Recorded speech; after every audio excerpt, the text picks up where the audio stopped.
Hello friends, मैं स्वागत करता हूं डेली करंट अफेयर्स के इस सेशन में, जहां आप लोग को 12 अप्रैल 2025 का करंट अफेयर्स पूरा डिटेल्स में बताया जाएगा।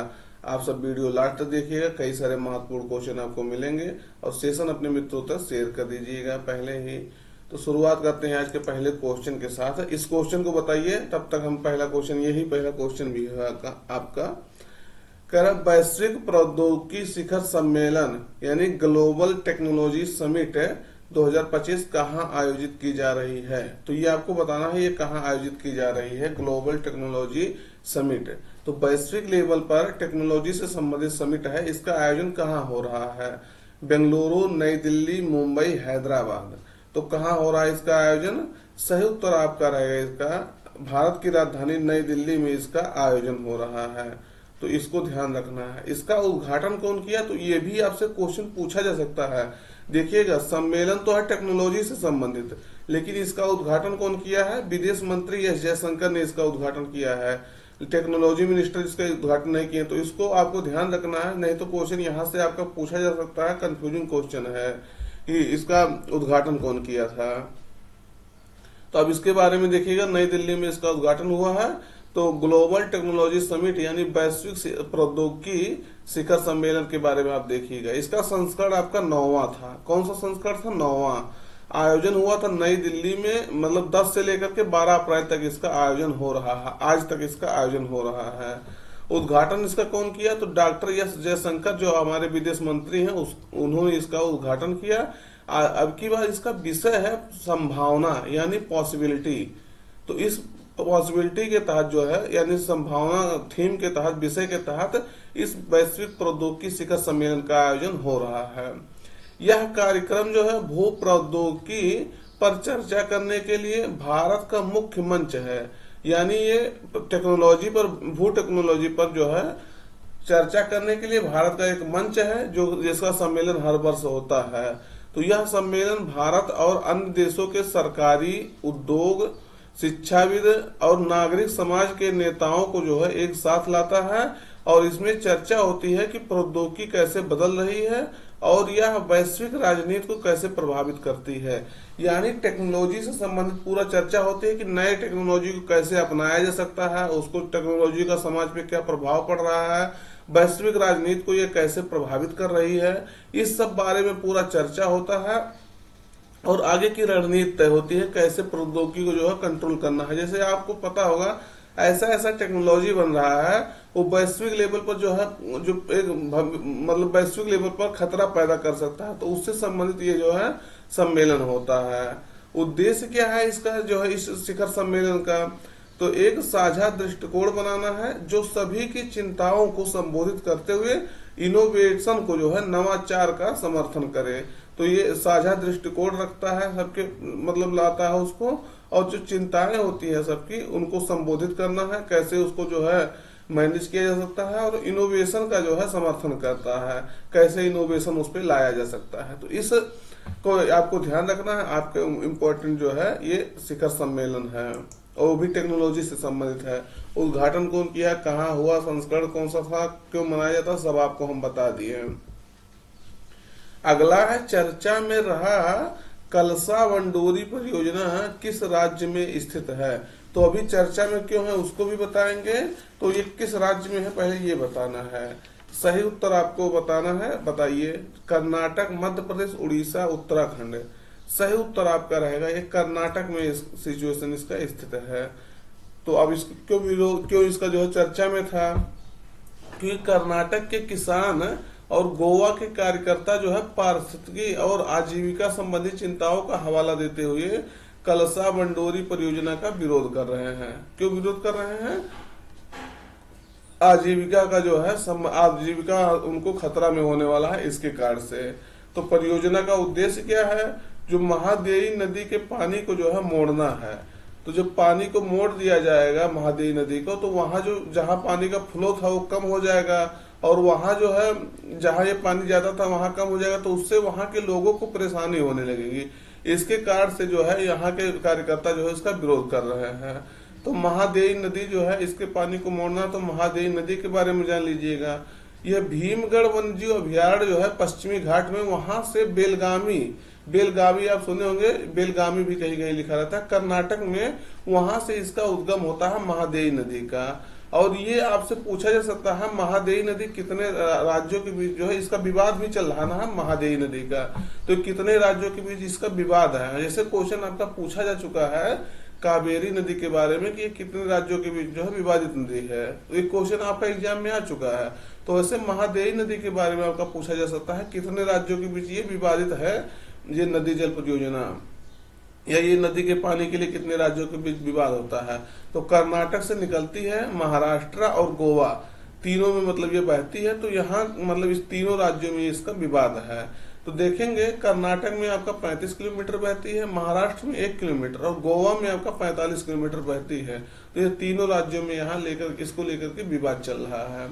इसका मुहाना कहाँ है, तो गोवा में जुआरी नदी से मिलने के बाद जो है अरब सागर में विलीन हो जाती है। यह यहाँ मतलब यहाँ ये कहाँ गिरती है, अरब सागर में, वो भी जुआरी नदी में जब ये मिलती है तब वहां विलीन होती है। ये इसको भी ध्यान रखना है। जुआरी नदी भी आपका कहाँ है, गोवा में है, और महानेई नदी भी गोवा में है। गोवा का इसको लैंड गोवा का इसको लाइफ लाइन कहा जाता है, तो इसको भी आपको ध्यान रखना है। जीवन रेखा नदी है ये, क्योंकि यहाँ जो है बहुत देख रहे हैं कितना 45 किलोमीटर, गोवा का क्षेत्रफल भी बहुत ज्यादा नहीं है। तो यानी गोवा का प्रदेश में जो ऐसे कहने का मतलब पूरा प्रदेश में बहता है, तो गोवा में, जिससे जो है उसको वहां जो है बहुत लाभ होता है। अब इसकी सहायक नदियां कौन सी है इसको ध्यान रखना है। तो नेरुल हो गया, मापुसा हो गया, बलवंती हो गया, दूध सागर हो गया, उदनई हो गया। ये सब नदियां इसके क्या है, सहायक नदियां हैं। नेरुल, मापुसा, बलवंती, दूध सागर, उदनई। ये दूध सागर तो आप जो है इसका क्वेश्चन में आपका पूछा भी जा चुका है।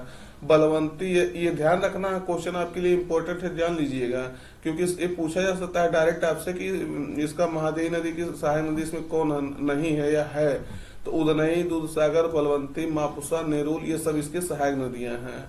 कलसा बंडोरी नाला परियोजना जो है कर्नाटक मालप्रभा नदी की दिशा बदलने का प्रस्ताव करती है, तो ये भी आपको ध्यान रखना है। दोस्त वीडियो अपने मित्रों तक शेयर कर दीजिएगा, और चैनल सब्सक्राइब नहीं किए हैं तो सब्सक्राइब करिएगा, जिससे नई नई जानकारी आपको मिलता रहे। कह रहा अर्जुन पुरस्कार विजेता हरिदत्त कापड़ी का निधन हो गया है। तो वह जो है किस खेल से संबंधित थे, इनका जो ये अर्जुन पुरस्कार भी जीत चुके हैं, तो ये इनका जो है कि किस खेल से संबंधित थे ये। विकल्प में हॉकी, बास्केटबॉल, क्रिकेट, बैडमिंटन। तो किस खेल से संबंधित थे, सही उत्तर आपका रहेगा ये बास्केटबॉल से संबंधित थे, जिनका अभी हाल ही में देहांत हो गया है 83 वर्ष की उम्र में। तो देखेंगे इसके बारे में। पूर्व भारतीय बास्केटबॉल कप्तान ये रह चुके हैं, खिलाड़ी तो थे ही, कप्तान भी थे। हरिदत्त कापड़ी, इनका 83 वर्ष की उम्र में क्या हो गया है, निधन हो गया है। ये आपको ध्यान रखना है। ये जो है पिथौरागढ़ आपको पता होगा उत्तराखंड में है। 1942 में इनका जो है मृत्यु सॉरी इनका जन्म हुआ था, सॉरी देखिएगा, और मृत्यु इनका अभी हो गया है 2025 में। इनको जो है अर्जुन अवार्ड 1969 में दिया गया था, तो इसको आपको ध्यान रखना है।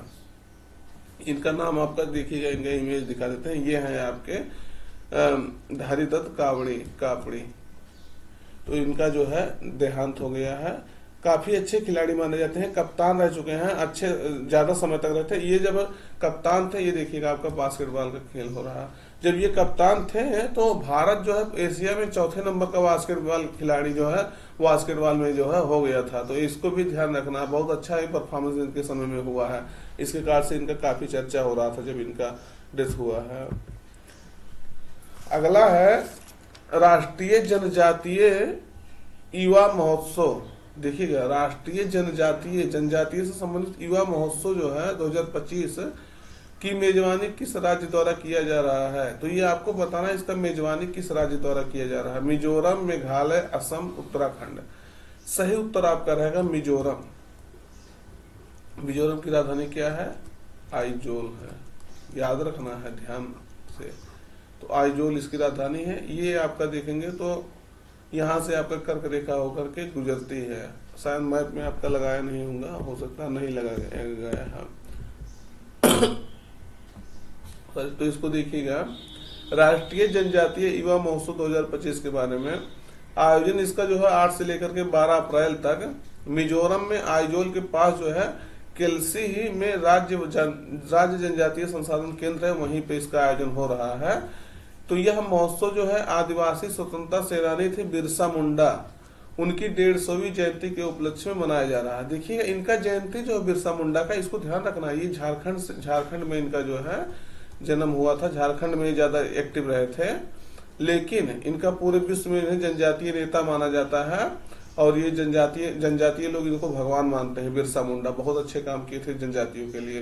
तो बिरसा मुंडा का जन्म जो है 15 नवंबर को हुआ था, तो यानी 15 नवंबर को इनका जो है जन्मदिन मनाया जाता है। लेकिन ये इनकी अब की वर्ष के जो है 15 नवंबर को तो हम लोग मनाए थे, लेकिन ये पूरा वर्ष अब की इनका 150वीं जयंती मनाया जा रहा है। तो ये आपको ध्यान रखना है। तो बिरसा मुंडा की जो है 150वीं जयंती के उपलक्ष्य में यह मनाया जा रहा है। उद्देश्य इसका मनाने क्या है, तो नाम से तो स्पष्ट हो रहा है। तो इसका उद्देश्य है आदिवासी नायकों का सम्मान करना और युवाओं तथा आम जनता में जो है देशभक्ति की भावना जगाना। इस देशभक्ति को जो है जगाने के लिए, आदिवासियों को सम्मानित करने के लिए, आदिवासियों का जो है जो उनके नायक थे उनको सम्मान करने के लिए और ज्यादा से ज्यादा यह जनजातियों को बढ़ावा देने के लिए यह सम्मेलन का या इस महोत्सव का आयोजन हो रहा है। इसको आपको ध्यान रखना है। अगला है और इम्पोर्टेंट क्वेश्चन है, राफेल यम मरीन लड़ाकू विमान के लिए जो है भारत किस देश के साथ समझौता किया है? तो अभी 63,000 करोड़ का थोड़ा समझौता नहीं हुआ है, 63,000 करोड़ का समझौता हुआ है। ये किस देश के साथ समझौता हुआ है? ये राफेल यम मरीन यानी इंडियन नेवी के लिए जो है ये लाने के लिए लड़ाकू विमान है। तो किस देश के साथ समझौता हुआ? यूएसए के साथ, फ्रांस के साथ, रूस के साथ, इजराइल के साथ। तो किसके साथ हुआ है? फ्रांस के साथ ये समझौता हुआ है। इसको ध्यान रखना है। हम लोग जो है राफेल इंडियन एयरफोर्स के लिए, आईएएफ के लिए, इंडियन एयरफोर्स के लिए हम लोग राफेल ला चुके हैं, लेकिन अभी हम लोग क्या कर रहे हैं, इंडियन नेवी के लिए हम लोग ये राफेल ला रहे हैं। तो इसको आपको ध्यान रखना। आपको पता होगा 36 राफेल जेट विमान आया था 2019 से लेकर के 2022 के बीच में, इसका सप्लाई किया था फ्रांस ने। इसके कारण से कितना जो विपक्ष ने आरोप लगाया था कि जो है ये सरकार इसमें बहुत पैसा खाई है, ये की है, वो की है, तमाम मेरे का आरोप लगाया गया था। आपको ये शायद आइडिया जरूर होगा थोड़ा बहुत। तो जब ये राफेल आया था, तो राफेल यम जब आ रहा है तो कहाँ से आएगा? ये भी फ्रांस से आएगा, मरीन है ये जो है। तो प्रधानमंत्री की अध्यक्षता वाली जो है सुरक्षा मामलों की कैबिनेट समिति ने भारतीय नौसेना के लिए, इंडियन नेवी के लिए फ्रांस से 26 राफेल यम लड़ाकू विमान खरीदने के लिए 63,000 करोड़ रुपए के सौदे को मंजूरी दी है।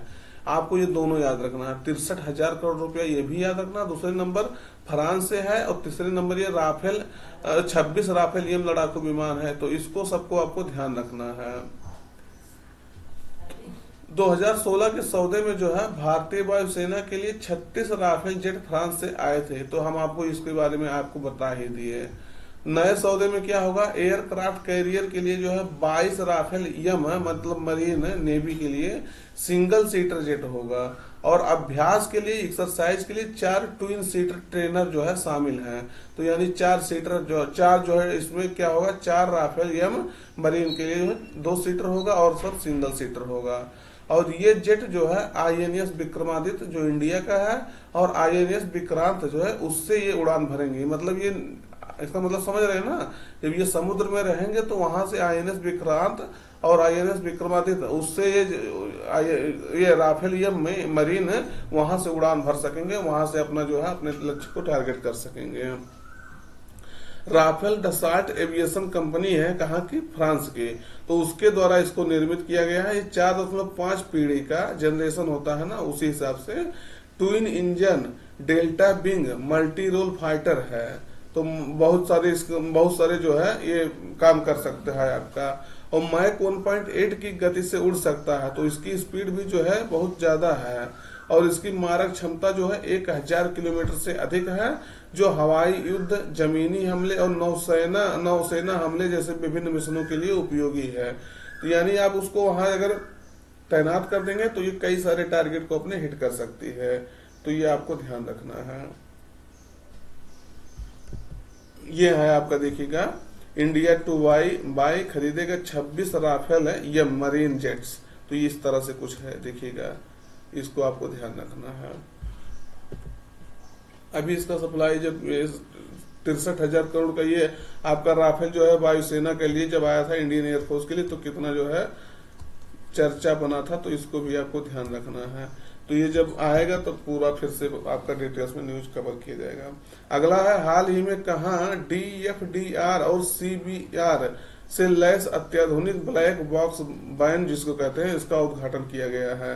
तो ये अभी आपको हम DFDR और CBR बता देते हैं, तो इसको पहले आप इसको ये जानिए, न्यूज जो है इसको कवर करिए। तो सही उत्तर आपका रहेगा, इसका उद्घाटन कहाँ किया गया है? नई दिल्ली में इसका उद्घाटन किया गया है। कहाँ? नई दिल्ली में।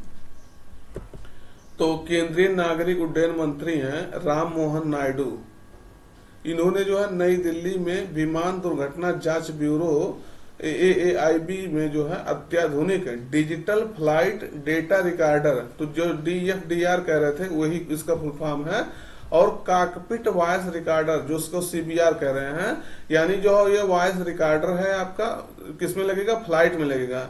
और डिजिटल फ्लाइट डेटा रिकॉर्डर मतलब ये डिजिटली जो है डाटा रिकॉर्ड होगा, अगर वहां उड़ रहा है तो नीचे ये डाटा आपका डिजिटली रिकॉर्ड होता रहेगा। क्या होता है, कई बार फ्लाइट जो होता है इस लैब का जो है उद्घाटन किया, तो पहले इसको जानिएगा।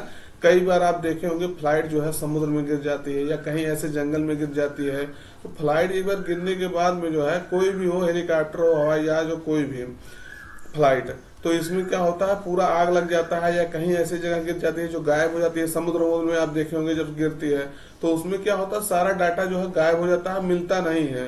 तो आपको एक चीज के बारे में आइडिया होगा, ब्लैक बॉक्स सुने होंगे। ब्लैक बॉक्स क्या होता है, उसी के अंदर लगने वाला एक जो है डाटा रिकॉर्डर होता है, लेकिन कई बार ब्लैक बॉक्स भी जो है नहीं मिल पाता है, तो उससे दिक्कत होती है कि मतलब उसमें क्या कमी हुई। ऐसे इसमें क्या होता है, ब्लैक बॉक्स में जो अंदर आपका बातचीत होता रहता है, जो और सब चीजें होते रहते हैं, वहां इसमें रिकॉर्ड होता रहेगा। तो क्या हलचल हुई उस समय, क्या क्या बातें हुई पायलटों के बीच में, तो इस सब के बारे में पूरा रिकॉर्ड हो जाता है इसमें। तो ये इससे जो है क्या होता है, उसके बारे में जानकारी मिल जाती है कि क्या क्या समस्याएं हुई थी उसमें उस समय जो है दुर्घटना के पहले। तो इसे जो है अक्सर ब्लैक बॉक्स लैब के रूप में जाना जाता है, जिससे जो है विमान दुर्घटनाओं की जांच के लिए महत्वपूर्ण उपकरण प्रदान करके विमानन सुरक्षा को जो है बढ़ाने के लिए डिजाइन किया गया है। तो ये आपको ध्यान रखना है। अगला है हर्ट लैंप। हर्ट लैंप किस भाषा की पुस्तक है? देखिएगा ये आपका अंग्रेजी अनुवाद है, इसको हर्ट लैंप नाम से तो पता चलेगा कि ये हिंदी का शब्द है या इंग्लिश का शब्द है, लेकिन ये अनुवादित है। अभी इसका हम पूरा बता देंगे किस भाषा की है। तो जिसे इंटरनेशनल बुकर प्राइज के लिए जो है शॉर्ट लिस्ट किया गया है, और ये शॉर्ट लिस्ट किया जाने वाला इस भाषा का, इसमें से किसी एक भाषा का पहला बुक है, इसको शॉर्ट लिस्ट किया गया है। तो ये आपको बताना है किसका जो है। तो विकल्प में तेलुगु, कन्नड़, गुजराती, उड़िया। सही उत्तर आपका रहेगा ये कन्नड़ भाषा का जो है बुक है जिसे शॉर्ट लिस्ट किया गया है। तो कन्नड़ बुक जो है ये देया हनदाते, इसके लेखक हैं बनु मुस्ताक। तो इसको जो है जिसे दीपा भाष्टी द्वारा जो है हर्ट लैंप यानी इंग्लिश में इसको जो है ट्रांसलेट किया गया है, इसके रूप में ट्रांसलेट किया गया है। इसको इंटरनेशनल बुकर प्राइज के लिए शॉर्ट लिस्ट होने वाला यह पहली कन्नड़ भाषा का जो है बुक है। तो ये आपको ध्यान रखना है। इस बुक में जो है दक्षिण भारत की मुस्लिम औरतों और लड़कियों के बारे में जो है 12 कहानियां दी गई है, जो इनके रोजमर्रा के जीवन को है दर्शाता है। तो अब इंटरनेशनल बुकर प्राइज जान लीजिएगा। यह प्राइज जो है अंग्रेजी में अनुवादित हुई जो है बुक है, जिन्हें जो है यूके या आयरलैंड में प्रकाशित किया गया हो उन्हें दिया जाता है। और ये जो है 2005 से शुरुआत किया गया था, इसके 2005 से इस बुकर प्राइज को दिया जाता है, और इसमें 50,000 यूरो दिया जाता है, जो आपको देखेंगे तो 45,000 के प्लस जो है ये रुपया होता है, कहीं 45,000, 46,000 ऐसे मान लीजिए कि मतलब उतना लाख कह लीजिए, हम सॉरी उसको हजार कह रही है, तो 45 लाख के आसपास ये रुपया होता है जो अगर इस बुक को किसी को दिया जाता है। और अगला है आज का जो महत्वपूर्ण दिवस है, अंतर्राष्ट्रीय मानव अंतरिक्ष उड़ान दिवस जो है कब मनाया जाता है? तो ये आपका आज मनाया जा रहा है, 12 अप्रैल को मनाया जा रहा है। तो ये देखेंगे इसके बारे में। अंतर्राष्ट्रीय मानव अंतरिक्ष उड़ान दिवस यानी international day of human space flight day 12 अप्रैल को मनाया जाता है। तो यह दिवस जो है 12 अप्रैल 1961 को यूरी गगारिन की जो है पहली मानव अंतरिक्ष उड़ान की याद में मनाया जाता है। और यूरी गगारिन जो है सोवियत संघ के जो है बाहरी अंतरिक्ष में जाने वाले व्यक्ति बने थे, पहले व्यक्ति बने थे। तो यह दिवस इसीलिए मनाया जाता है क्योंकि जो है प्रत्येक वर्ष अंतर्राष्ट्रीय स्तर पर यह मनाया जाता है जिस स्तर पर मानव जाति के लिए अंतरिक्ष युग की जो है शुरुआत का जश्न मनाया जा सके और सतत विकास लक्ष्यों को जो है प्राप्त करने और राज्यों तथा लोगों की जो है भलाई बढ़ाने में जो है अंतरिक्ष विज्ञान प्रौद्योगिकी के महत्वपूर्ण योगदान की पुष्टि की जा सके और तथा साथ ही साथ शांतिपूर्ण उद्देश्यों के लिए जो है बाहरी अंतरिक्ष को बनाए रखने की उनकी आकांक्षा की जो है प्राप्ति सुनिश्चित की जा सके। इस उद्देश्य से इसको जो है इस दिवस को मनाया जाता है। तो दोस्तों आज का सेशन यहीं पर रखते हैं। वीडियो अपने मित्रों तक शेयर कर दीजिएगा और चैनल अगर सब्सक्राइब नहीं किए तो सब्सक्राइब कर लीजिएगा। तो मिलते हैं नए सेशन में। Thank you.